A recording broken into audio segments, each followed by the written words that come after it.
Hi, welcome back to the New Harvest Light channel. This is the fifth lesson in a series of 5 lessons on the basics of believing, the basics of the gospel. If you have listened to all of them and you've gotten to lesson 5, maybe that's because you became a believer by listening to this, and that would be amazing.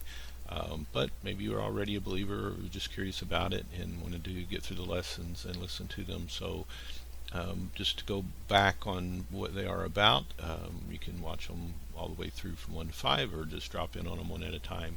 It's fine. But lesson 1, we talked about the basics of the gospel, what basic believers basically believe. We talked about in lesson 2, what did Jesus say about Jesus? What did Jesus say about himself? What were the claims that he actually made about himself? And then lesson 3, we get into goodness and good enough. Who's good enough? What's good enough? Is it good enough to believe in the good Lord and the good book? Or is that enough? Is he the good Lord, or is he God? Is it the good book, or is it God's book? And so we have to come to deal with that. And then in lesson 4, faith and forgiveness, how do you put it all apart? How do you appropriate the gospel when you become a believer? How do you pray that prayer of faith and receive God's gift of salvation, which is a gift of grace? And then here we're going to talk about faith and fellowship. So if you become a believer and it's new to you, you've probably heard people talk about things like going to church, or being in part of a fellowship. Sometimes for people that's maybe a church of thousands of people. Other Christians, for some people, maybe that's a group of people that meet in a home or something like that. It's one is just as legitimate if they're all truly sincere believers of God that are there together. So if you've made that decision, you need to understand the power of togetherness. Just with anything else that you do, if you try to have a workout plan or a diet plan or become a runner or anything like that, it always helps keep you motivated to be around like-minded people when you encourage one another and help them. It's the same with becoming a believer, becoming a Christian. So you understand that if you become a believer, you're not just to be isolated and be out there on your own. It's good to find other believers. You want to share your faith with unbelievers, but you want to also share your life journey with Christ amongst believers. So sharing it with unbelievers, but also fellowshipping with believers to strengthen yourself in your faith. Fellowship just simply means getting together with others who are also believers. It's that simple. And there's a lot of complexity sometimes to church and church practices and things like that. But just again, this is all about the basics. So just basically speaking, fellowship means getting together with other people of a like mind. And it helps us to be encouraged. It helps, and you get to encourage other people too. And then we do things like we pray, we sing and worship God with others. Sometimes it's good to sing by yourself, but if you're like me, you don't sing very well. And I always hope that when I'm singing, I'm amongst someone else who will drown me out.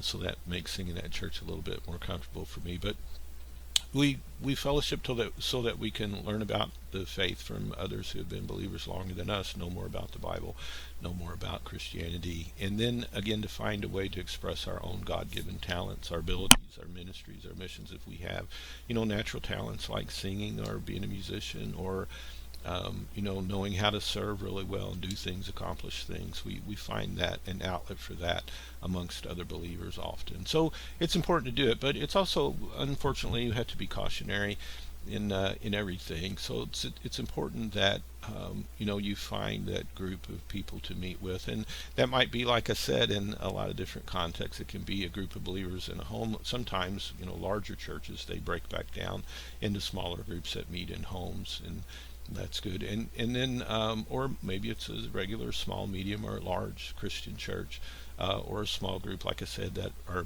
meeting within a larger group. But remember that, don't fall into the trap that the church is the building. The church is not the building. The church is the people, the believers that are there together, whatever kind of building they're in. Or if they're out in the field, they don't have a building. They're still the church. The church is not the place, the building, so to speak.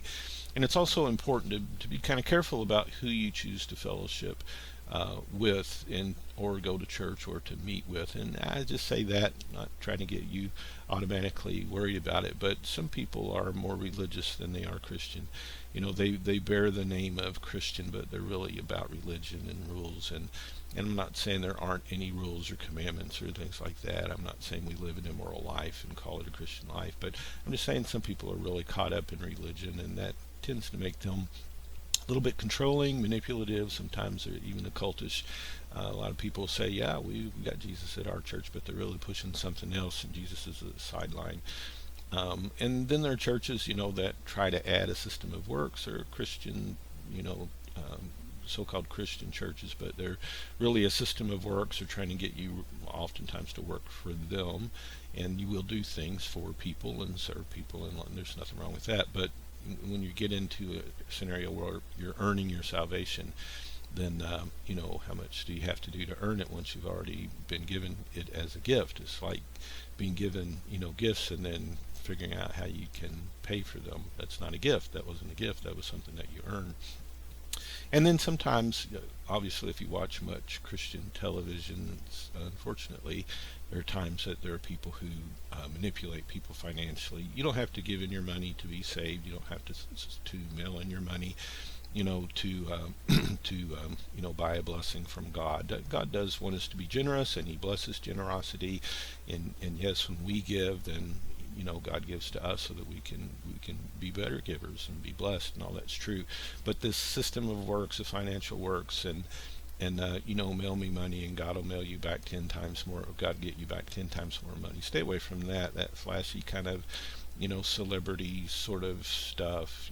If the guy's got 2 or 3 houses and multi-million dollars, I think he's good. I don't think he needs my money. I think I could put my money on the mission field somewhere, helping believers that maybe are suffering. So don't be taken advantage of financially, and remember that not every so-called Christian church teaches a pure Christian doctrine. So go back and recall when we talked about what the basics of the gospel are. Make sure that's the basics of the gospel there, and that they don't substitute. Be sure you don't go somewhere where they've substituted some other gospel, like become subservient to us, and then maybe God will save you later. A couple of things that are just common practice for baptism. One that is done, more than once, but one that you only should have to do once, and that is baptism. Baptism, generally speaking, when someone takes you and it's kind of a rite, an initiation, so to speak, into the faith. It sort of demonstrates to people what you have believed. So it's look it up if you really don't know much about it. But another believer, a minister, someone will take you and plunge you under the water and bring you back up from the water. It might be in the River Jordan in Israel. It might be in a baptismal pool in a church somewhere, a backyard pool.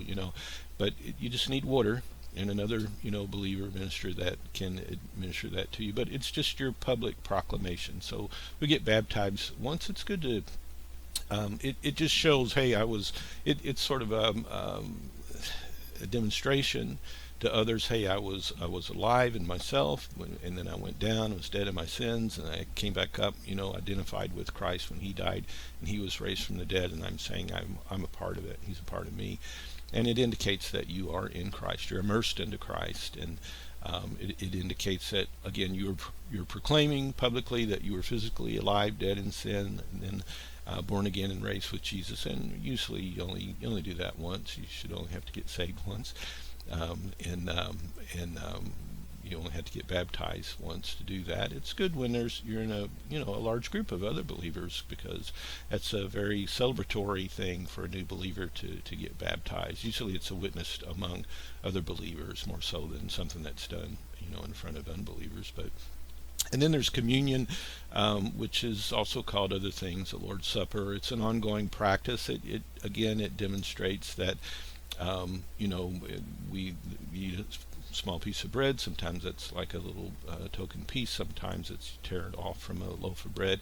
But it just rehearses what Jesus did before He died, that He met with His disciples. He took some bread, He took some wine, and He said, I'm going to break this bread. That demonstrates how my body is going to be broken for you. I've spilled my blood for you, and the wine indicates that. So you partake of that, of the bread and of the wine, or of the juice. You don't have to drink wine, but it can be juice, or the bread or the juice, that indicates, hey, this is the broken body of Christ, and this is the spilled blood of Christ, and you're saying that you believe that. And there's a lot of doctrine about communion you can look up and understand and study. And unfortunately, it's something that Christians kind of argue about, both of these things, of how they should be done. But just to mention them, that's a couple of things that Christians do. It was really meant, communion is kind of meant to remind us so that it won't forget, because the death of Christ for us and what he did for us is very important, and we just don't want to forget about it and take it for granted. So as often as we meet, and we do that, you don't have to do it every time you meet, but as often as you do and you meet together and you share that kind of a meal, a lot of fellowship amongst that we do with other people is kind of built around eating. And so it's the idea of a practice that we can all do. Hey, we all remember as that, that Christ died for us. His body was broken, his blood was spilled for us. And then you want to get into reading the Bible. It might sound daunting at first. You don't have to read it all in one day, but start reading that. In the book of John in the New Testament is a great place to start. The Gospel of John, very easy to sign up towards the front. Matthew, Mark, Luke, and John, usually in that order, you'll find John. But I would start with that if it's brand new to you, and then maybe read the rest of the New Testament. Maybe it's a couple chapters a day, or however much. Sometimes you become a new believer, and this has all been born anew in you, and you just can't you can't put it down. But and understand that you won't understand everything, and don't go off kind of on the deep end on anything. And that's where it's good to be fellowship with other mature believers. They can help guide you, especially if you're brand new. But understanding the Bible, then that's going to help you understand your faith. And I mentioned here, you might note on this slide, there's a couple of really good free websites there that you can go to and find not only multiple versions of the Bible. Sometimes you find a version that's easier for you to understand, but also study helps, so comments and things about what you're reading that can guide you and help you. Prayer is important. Remember, you got saved when you prayed that prayer of faith, so you want to keep praying. Praying, like we said in that lesson, is talking to God. You don't have to recite, memorize prayers or wait for someone else. It's good in fellowship with others to pray for them, have them pray for you, to pray together for needs for people and things like that. But you can pray for yourself, and to ask for what you need in prayer. But just kind of remember, people get into this thing of, prayer is how I get what I want from God. Well, we can ask for things in prayer, but prayer is meant mostly to be how God changes you, not how you change God's mind on things. And not say that never happens, but it's meant to be how God changes you and works in your life. So it isn't easy to walk this walk always, to live this life. We've got some enemies when we become believers. We've got the world, because a lot of the world is opposed to the Christian faith, and in some places of the world it's very brutal to believers and Christians. So the world is kind of against you being a believer. Your own body, you'll find, even after you become saved, you've still got some tendencies and desires that go beyond just natural desires, problem with, lustful thoughts or things like that. Things that, getting madder than you should over things you shouldn't get mad about. There'll be things that sin will try to rise back up in your life, but, the body doesn't always work with you. And then there's spiritual forces. As you read the Bible, you come to understand that, there's a world behind the world. There's a spiritual world. But don't get, again, a caution, don't get all wrapped up in a fear of the devil. Or the other hand, using the devil as an excuse, for not doing what you ought to do. So hopefully you're here in lesson 5 because you've made a new decision, or maybe you've understood the decision that you've made before, or you're just trying to figure out how to explain it to someone else, or give them an option that they could come and listen to this. Hey, I want to show you the gospel. I want to show you what I believed, or what I'm hoping that you will believe. You can come and go through these 5 lessons really quick and get that explained to you, so you can use these lessons as a witnessing tool in that way, in a way to understand and explain your faith, because it isn't always easy, and you can't always do it in 5 minutes. And then, of course, this could be a part of your own personal Bible studies, or part of a Sunday school class, or any way in which you want to use it. There's nothing's being charged for here. So that's the kind of wrapping it up. That's lesson 5. Hopefully you've listened to all of them, and hopefully it's a blessing to you. God bless you, and go with God.